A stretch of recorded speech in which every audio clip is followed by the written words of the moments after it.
Hi, Al Franken here, and you may have noticed my new background. These are 4 of my 5 Emmys for Saturday Night Live.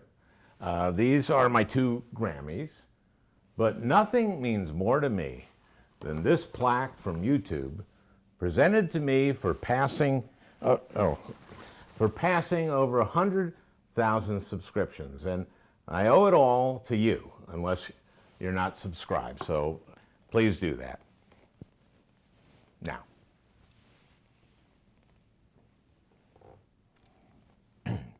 Now, there's something very serious I want to get off my chest. This past Friday, Tucker Carlson told his Fox audience about a 47-year-old Kearney, Nebraska man who had been vaccinated that Tuesday at 1:49 p.m. The man, Tucker told his audience, was dead exactly 12 hours later.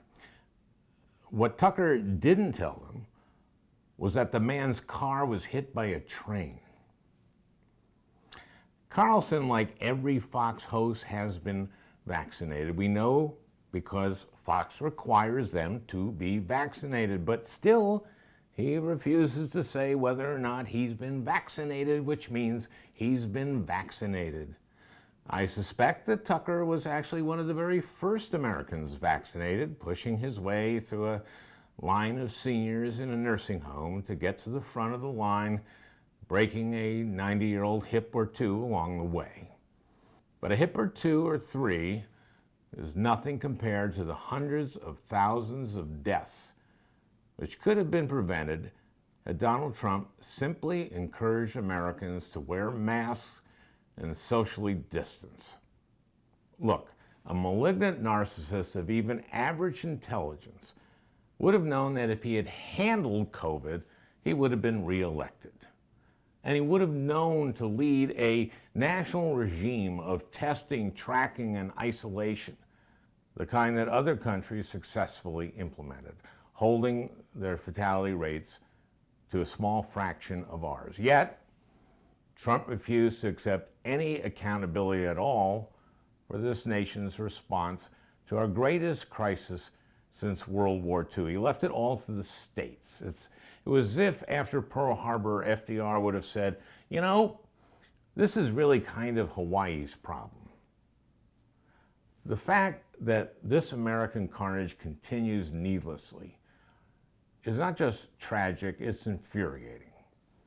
We have Republican governors enforcing mandates to prohibit mask mandates, endangering every one of us. Those who refuse to be vaccinated and wear masks are continuing to give the virus opportunities to mutate into more contagious and virulent, potentially vaccine-resistant variants.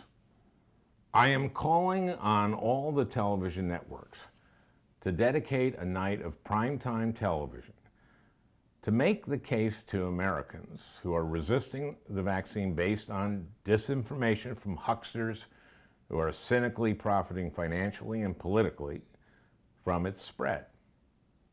This would give tens of millions of Americans powerful hours of inspiring entertainment and life-saving information, everything from Garth Brooks to virologists, from Beyonce to epidemiologists and frontline doctors and nurses, from Lyle Lovett to public health officials, from Morgan Freeman to videos of dying COVID victims begging their friends, their families, and strangers to do what they refuse to do, get vaccinated.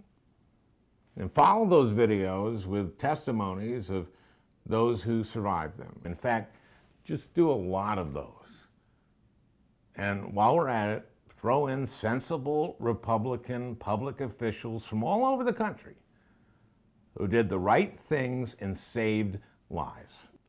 This is a national emergency. We will long regret it if we do not rise to this occasion and make every effort we can to address it. We're talking about life and death. Stay tuned.